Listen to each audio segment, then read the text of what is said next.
So in today's lesson, we are going to talk about expected value. We're using AKS-IOA 9G, calculated the expected value of a random variable and interpret it as a means of given probability distribution. So today we will learn how to compute and interpret expected value in a variety of situations. So let's just talk about what expected value is first. Expected value is a predicted value of a variable. In other words, it's the average result of an experiment after a large number of trials. It's the most likely value of a random variable outcome of an experiment. So expected value can help us size up whether a risk is worth a potential reward. So expected value is a weighted average of the possible outcomes of a random variable where the weights are the probabilities that the outcome will occur. So weighted average is an average that multiplies each component by a factor representing its frequency or probability. So to determine the expected value of a variable, we are going to multiply. So we're going to multiply each possible outcome by its probability of occurring. And then we're going to add all those products together. So that's what this formula is down here. If you notice, this means summation of n items. Okay, so what we're going to do is we're going to do the summation starting with the first event. So basically, this is going to be the occurrence times its probability, plus the occurrence times its probability, plus the occurrence times its probability, until we get to the last occurrence. So we're going to talk about this in some examples right now. So example 1 says below is a chart of the probability that a person walks out 0 to 4 times a week, 0 to 4 times a week with previously gathered data. X is the number of workouts in a week. The variable here are all finite set of numbers, so this is called a discrete random variable. There are some times when we can do something like this where it's an infinite set of numbers, but this is a finite set of numbers, and that's where that discrete random variable comes from.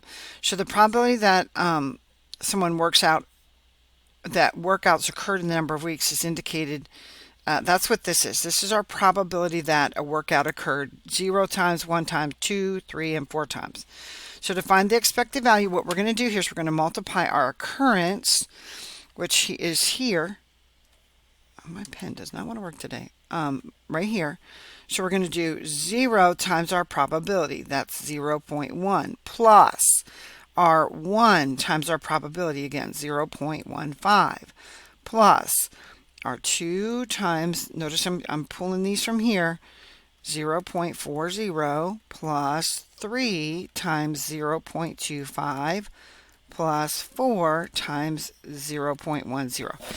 You can do all of this right there in your calculator. Okay, so we do this. I'm just going to show you what we would have got if we've done it. This would have been obviously 0.15.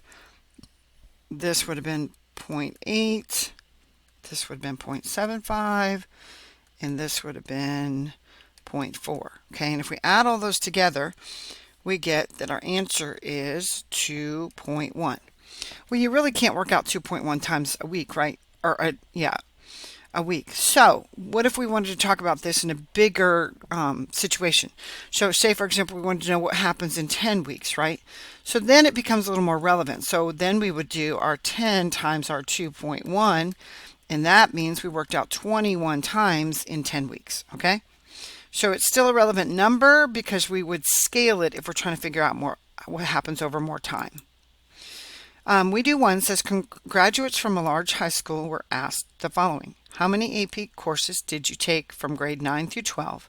The table below displays the distribution of the total number of AP courses taken by graduates while attending this high school. Compute the expected number of total AP courses taken per graduate. So once again, we're going to take our occurrence here and we're going to multiply it. There goes my crazy pen again.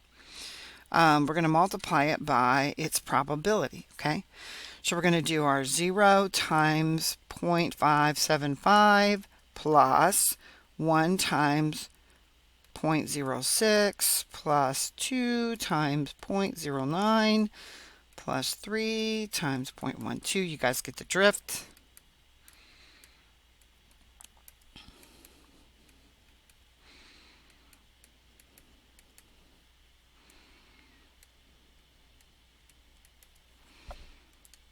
Again, going to do this in our calculators. And what you really need to be careful is how you enter things, okay? Because that's going to be the difference between getting it correct and incorrect. So when I did all this in the calculator, I got that this was equal to 1.435, okay? And so that's approximately 1.4 AP classes per student over a 4-year period, okay? All right, now this next one, I'm going to pause the video here. You need to pause the video here and go ahead and see if you guys can do this one. Remember, you're going to turn these probabilities into decimals. So this would be 0.5, 0.2, 0.2, and 0.1, okay? Come back to me when you're done. This problem says, consider a game of chance with prizes of $1, $2, $3, and $4, where each outcome has a specified probability of happening as shown in the table below. What is the expected outcome? So here again, what we're going to do is our $1 times our 0.5 plus our $2 times our 0.2 plus our $3 times 0.2 again plus $4. Wow, my pluses are not turning out very well. Times our 0.1. So when I did that, I got $1.90.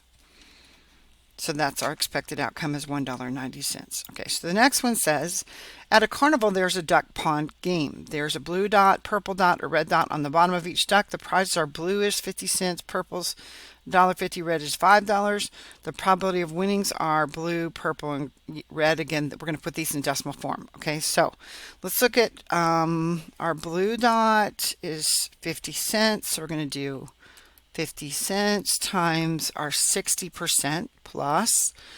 Then we have our purple dot is $1.50 times our 0.3 plus our red dot is going to be 5, and that's 0.1. Again, add those, multiply and add those together. And when we do, we get $1.25. So that's the expected value of the game. Now, what we're going to do with this now is make a decision with this. It says, imagine that a charity is hosting the carnival to raise funds for its cause. The cost to play the game is $2. What is the payoff or expected net earnings for each of the contestants that play the game? So if we're charging them $2 and it's $1, sorry, and our payout is expected to be $1.25, which is what we just found, then we're going to make on average 75 cents on each player, right? Okay, so that means, yes, this is a great game for us. We're going to make 75 cents per every player that plays. All right, the next one says you are in charge of a booth for a game at the fair. In the game, players pick a card at random from the deck. If the card's an ace, the player wins $20. What's the minimum amount you should charge to feel confident you will make a profit by the end of the fair? Okay, so we need to find out what is the probability that someone will pull an ace. So there are 4 aces in the deck. There's 52 cards in a deck. And it's saying that that's going to cost $20, okay? Oh,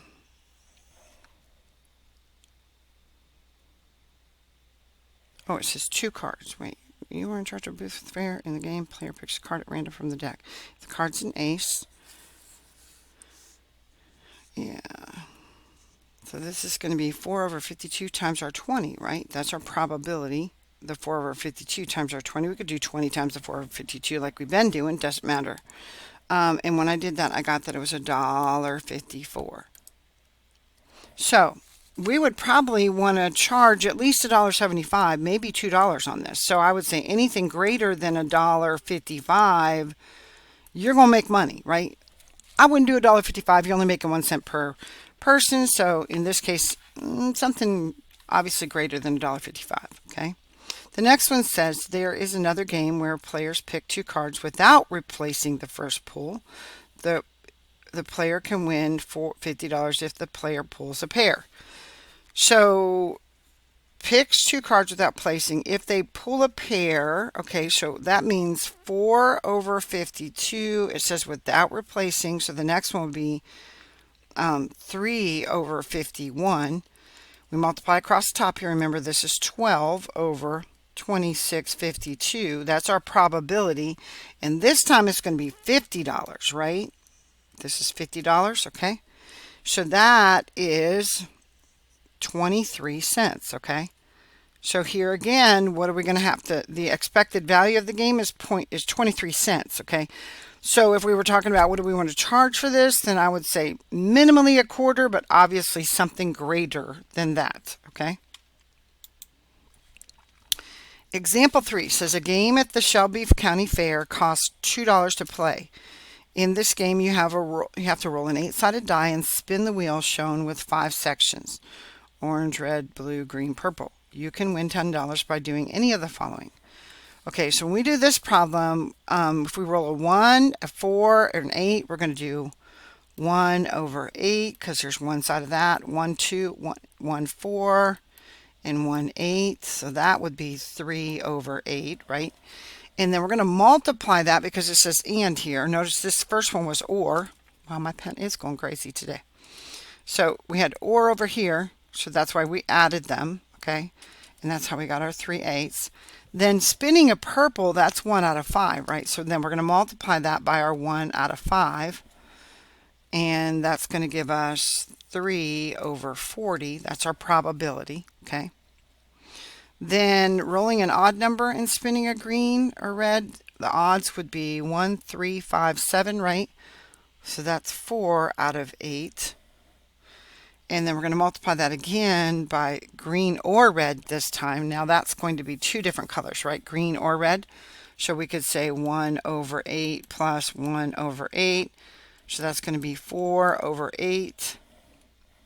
No, sorry, 5. I did that wrong, y'all. Sorry, this is 5. This was 5 spins, right? 1 out of 5, 1 out of 5. So that would be times our 2 over 5, okay? And again, that's going to be 8 over 40. Then rolling a 1 and spinning a blue. Rolling a 1, again, that's our 1 over 8 times a blue 1 over 5. That's going to be 1 over 40. So it said, what's the expected value of the game? Okay, so at the game, it costs $2 in this game. You have to roll an 8. So let's go back. You can win $10 by doing any of the following. So let's go ahead now and multiply these probabilities times our $10, okay? Which is what it costs to play the game. So this would be 2 over 40 times 10 plus 8 over 40 times 10 plus 1 over 40 times 10. Okay, so when I did this, I got 75 cents here plus $2 there plus 25 cents there. So when I did all this, that was equal to $3. So once again, if it's costing you $2 to play the game and you're expected to win $3, it's worth your money, right? Okay. So that's what you need to look at whenever you're doing something like this. This is a decision-making tool again, remember, okay? All right, so the next one here says you're aiming at a target with a dart, and you receive 10 points if the dart is within 1 inch of the target, 5 points if between 1 and 3, and you can see the points over here. So we get 10 in here, and then 5 points right there, and then 3 points out there is what it says. If you're between 3 points if you're between 3 and 5 inches of the target, and no points if you don't hit the dart board at all. So the probability that you hit the target's 4%. So that means if we are in here, this is 4%. And then the 1 to 3 inches is 32%. And this out here is 64%. If you were to add all 3 of those together, you would get 100%. So it says find the expected value. So imagine you're throwing a dart to a bullseye. Here's another way to look at this. If your dart lands within the tiny circle, the 1 inch radius around the center, you get 10 points, right? Close shot, that was the bullseye, right? Close shot, if you're right out here, between 1 and 3 inches from the center, you get 5 points. The chance of winning this is 32%. Not bad if your dart lands even further out, between 3 and 5 inches from the center, you get 3 points. The chance that if you miss the whole thing, you get no points. So we're going to figure out the expected value again. This is just a different way of saying the same problem. So when we're talking about the target, we got 10 points Wow, my pen does not want to work today, so I'm going to move over a little bit to the right, y'all. 10 points times the probability of 0.04, right? Because that's 4%. Plus, our next points would be, it said 5 points, right? 5 points times our 0.32. And then 3 points if we're on the outside circle, right? 3 times 0.64. So once again, go ahead and do that on your calculator and come back to me. And when I did that, I got that it was $3.92 points. Okay, that's my expected value if I play this game with these probabilities in these areas. Okay, so go ahead and do this you do and come back to me when you're done. This says, suppose an individual thinks that if they quit their job and work for themselves, there's a 60% chance they could earn $20,000. So we're going to do our 20,000 times 0.6 plus a 30% chance they could earn 60,000. So 60,000 times 0.3 plus, and a 10% chance they'd earn nothing. So this would be 0 times 0.1. Okay. So go ahead and do this again on your calculator. Come back to me when you're done. And so this is $30,000. So my question would be, number one, what are you making now?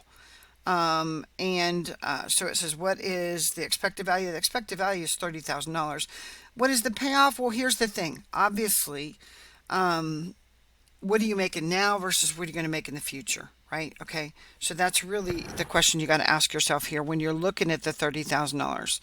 That's what your expected value is going to be. So if you're making $50,000 a year right now, then that might be a little scary to step into that job. If you're making 25, then it's a risk worth taking. All right, example 4 here. Manny's arguing with his mother about whether he should buy a $75 light for his motorcycle. His mother wants him to be safe, but Manny thinks the light is too expensive. Based on traffic data, Manny makes a table below that shows the time, probability, and cost of 3 different types of accidents if Manny doesn't have the light. Should Manny buy the light? Okay, so what we're going to do is we're going to take the cost, $5,000 times our 0.05 plus our $3,000 times 0.2 plus our $8,000 times 0.25. And we're going to find out what the cost is here. So if we compute this, we get that it's going to cost him $28.50 if he has an accident. And the probability of the accident on these different times is given. Okay, so if it's going to cost you $28.50 if you have an accident versus the $75, what do you think is it worth getting the light or not? I would say absolutely. If it's going to cost you $28.50 versus $75, you choose the $75, right?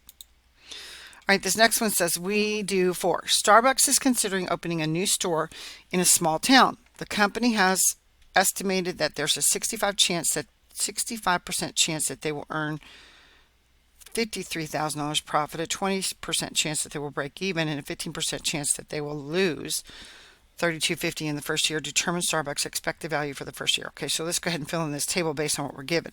So it says this is $53,000 profit, and it's a 65% chance. So this is 0.65 and $53,000, right? My goodness, my pen just does not want to work today. I don't know what's going on with it. I had this problem in a long time. Okay. Then break even, obviously that means you're not making any money, right? And it says you got a 20% chance of breaking even. So that would be 0.2. And then a 15% chance that they will lose money. So this is going to be minus 32,500, okay? Because obviously you're losing money there. So here again, we're going to do our 53,000 times 0.65 plus our 0 times 0.2 plus, this time we're going to do a minus 32,500 times 0.15, okay? So when we do this, this was 34,450, This would have to be 0 because anytime you multiply anything times 0, you get 0. Then this is going to be minus 4875. So combine those three numbers and you get that, again, it's 29,575. So that's Starbucks' expected value for the first year based on those probabilities of earning a profit, breaking even, and losing money.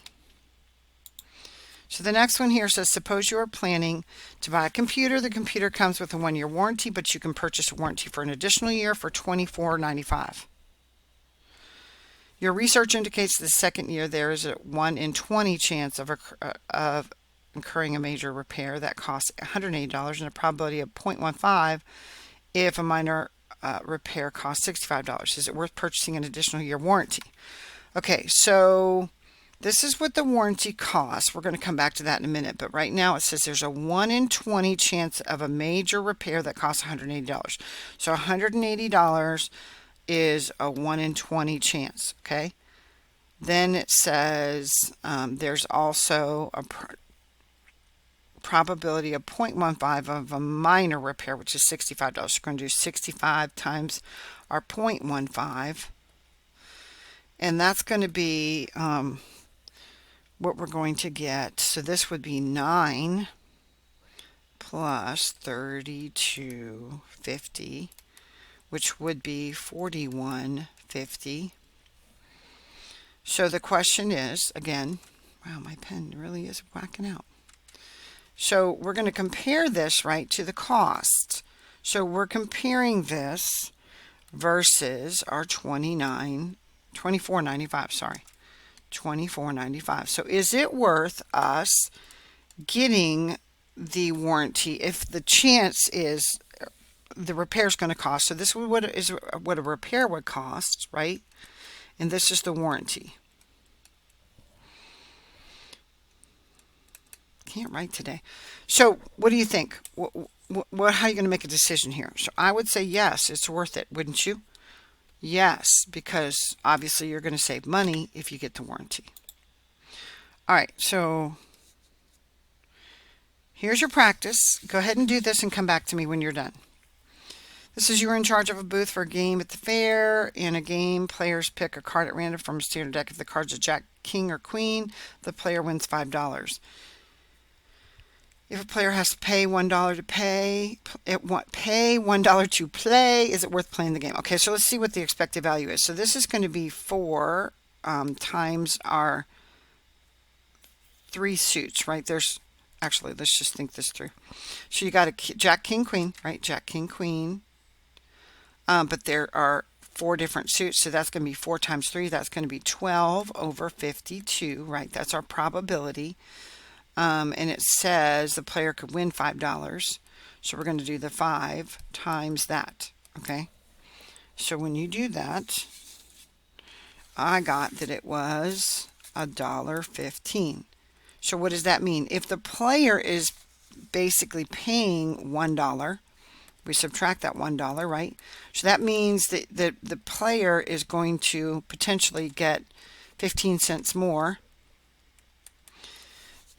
if they play the game. So yes, it's worth it because they have a chance of winning 15 cents more every time they play. This next one, you are a contestant in a game show. In the first round, the host gives you $200. You can choose to keep the money or give the money back and spin the wheel to determine your winnings. All the sections of the wheel are equal size. What is the expected value of the game? So let's just look and see what we got here. So first of all, I noticed that I've got 100. Wow, there's my thing again. Got a 100 there, a 100 there, and a 100 there. So we got 3 100s. So we're going to do 100 times 3 over, there are 8 sections. Okay. Plus, let's do this next one. How many 200s are there? I see 1, 2 200s. Okay, so we're going to do that next. So that would be 2 over 8 times 200 plus, do we have any 300s? I see 1 300, so that's going to be 1 over 8 times our 300. So that's 3, 4, 5, 6. We got our 400, right? So we've got plus 1 over 8 times our 400. And obviously this order doesn't really matter, y'all, whether you're doing the probability first or the, and then we got our 1 over 8 times our 500, right? Okay, so go ahead and compute that on your calculator. This says that your expected value is $237.50, and that's versus that $200, if you remember. So is it worth keep playing or keep the, I would say keep playing, right? I would play, because you could have the chance of winning $37.50 more than what you had to begin with, right? All right, the next one says, in a game, when you roll a 6-sided die, you'll win $5 if you roll a 3. If you don't roll a 3, then you have to pay $1. This is an interesting problem. Okay, so if you roll a 3, you get 1 over 6 times $5, right? Your $5 times that. We're going to subtract this time. Why do you think I'm subtracting? Because it says you're about to pay, right? So you're going to, so that's 5 over 6 times 1. So if you compute this again in your lovely little calculator, that's going to be 0.83 minus, guess what? 0.83. So that's 0. So what's the expected value of the game? That's $0, right? Okay. And then the next one says, if you can also roll a 6-sided die twice, you can win $8 if you roll an even number and a 3 or 5. Okay, so on this one, if you roll an even number, that's going to be 3 over 6, right? Notice this and word here, so we're going to multiply. And then if you roll a 3, that's a 1 over 6 plus a 1 over 6, because that's the 5. So that's going to be equal to 3 over 6 times 2 over 6, right? That's going to be 6 over 36, which is 1/6, right? And then you multiply that times your $8. And this one, your expected value of this game is $1.33. Okay? So the next one says, weather forecast for 2 towns can predict rain. The likelihood of rain for each town is shown in the tables. Calculate the expected rainfall for each town. Which town should you expect more rain? So we've got our inches over there on the left, amount of rain, and then we got our town A. So we're going to do town A, and then we'll do town B. Okay, so with town A, we're going to do 1 times 0.15 plus 0.2. No, wait. Sorry. We're going to do 1.5 times 0.2 plus, my pen is just not being friendly to. So once again, 1 times 0.15, 1.5 times 0.2, 2 times 0.3, 2.5 times 0.25, 3 times 0.1. So when I did this, I got that the expected rain value, or rain, was 1.75. Okay, we're going to do that with the next one as well. Here again, I'm doing the 1 times 0.2, 1.5 times 0.3, 2 times 0.25. When I do all that, I got that this one was 1.825. So town A obviously expects more rain, right? So it says which town should expect more rain. That answers town A. Now, if the question was asked differently, which town would you choose if you were trying to do an event? You would probably choose town B. So it really is, it does say here which town should expect more rain. So obviously town A is the answer here, but sometimes you got to really read the question to determine what kind of answer you're going to choose, okay?